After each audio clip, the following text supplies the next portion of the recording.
What's up? Today I'm going to give you some pro tips on how to play Dark Souls. This is a rather difficult game for a lot of people, so I'm going to show you the best way to get started and beast in this game. First thing you want to do is name your guy something freaking awesome. So after you're done with that, then you can choose a various amount of other things, whether you want male or female doesn't matter, but the class does matter. Start as a Pyromancer. There are a lot of classes here, obviously, to choose from. Don't even worry about looking at any of those. Just start as a Pyromancer. Trust me, it's the easiest way to start. You can turn your character into whatever you want later, but right now, do Pyromancer. Also, choose a Master Key as your gift. This is also very important. Nothing else even matters. Like, all the other stuff's totally useless. Just pick a Master Key. You'll see why it's important a little later on in the series.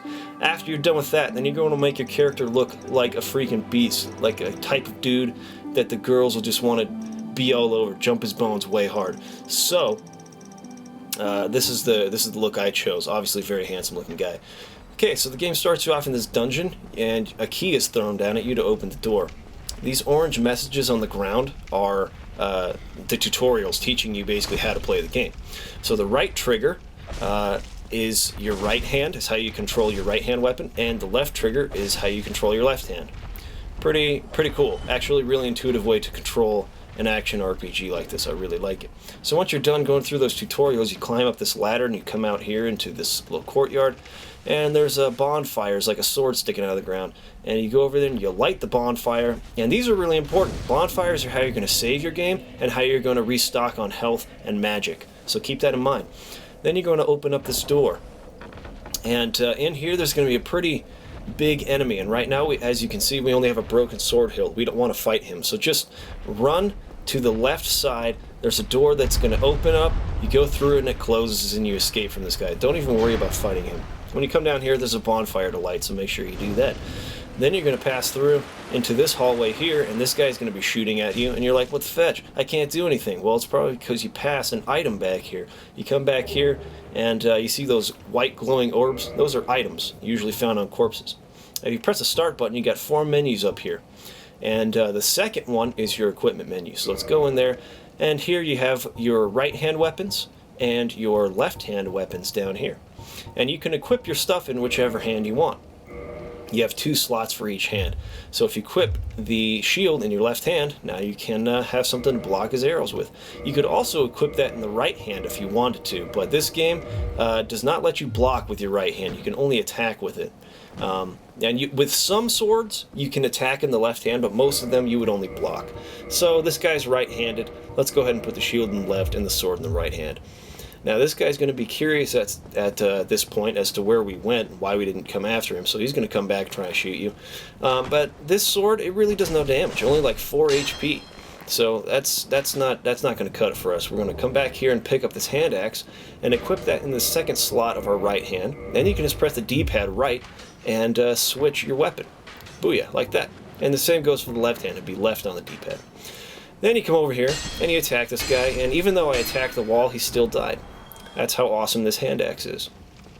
So let's press forward. You press forward and you go through this little fog wall here. And there's going to be a branching path, one to the left and one to the right. On the left, you might see that there's an item up there, and you might say, ooh, I want to get that. But you can't yet. We'll come back later for that. It's actually a really good item, but we'll get it later. This wall doesn't look very durable. So what you're going to want to do is run halfway up the stairs and then make sure you bail. Bail hard, because there's going to be a rock rolling down and it's going to break through the wall. And you come in here and you talk to this guy who's laying here dying on the ground, and he's going to give you 2 really important items. The first is called an Estus Flask. Estus Flasks are how you heal. It's like a potion, and you refill it at bonfires. The second is the key that you're going to need to continue through this level. So you go back up the stairs, and this guy's going to be waiting for you at the top. And, you know, just get behind him. Make sure you block all his attacks. And as you can see, this shield we have, it doesn't block all physical damage. So even though you're blocking, you still get hurt a little bit. So you can use an Estus Flask with Square on the PlayStation 3 controller, or with X on the Xbox controller. And that's how you use the items in the game, and you can press down on the D-pad, obviously, and that would cycle through your items. Make sure you pick up this Pyromancy Flame. This is the entire reason we started out as a Pyromancer, because we have Pyromancy available to us right at the beginning of the game, which is freaking awesome, and you equip it just like a weapon. So equip that in the same spot where you used to have your broken sword, and then you can attack these guys with fire spells. But we're not going to do that just yet. We want to save the Pyromancy for the boss. Pyromancy is limited. You have a certain number of casts, and you refill those at bonfires.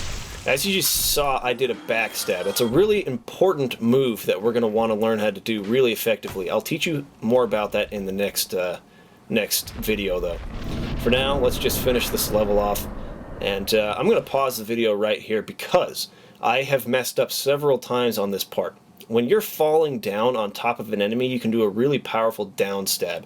And the first 2 times I played this level, I tried to either press it at the right moment or hold it while I was falling, and I was never able to successfully do a down stab. So what you should do is just spam the living fetch out of the attack button when you're falling, and you will eventually get it to register. You'll fall down and you'll do a lot of damage. I'm talking a lot of damage, like almost half this guy's damage. So let's check it out.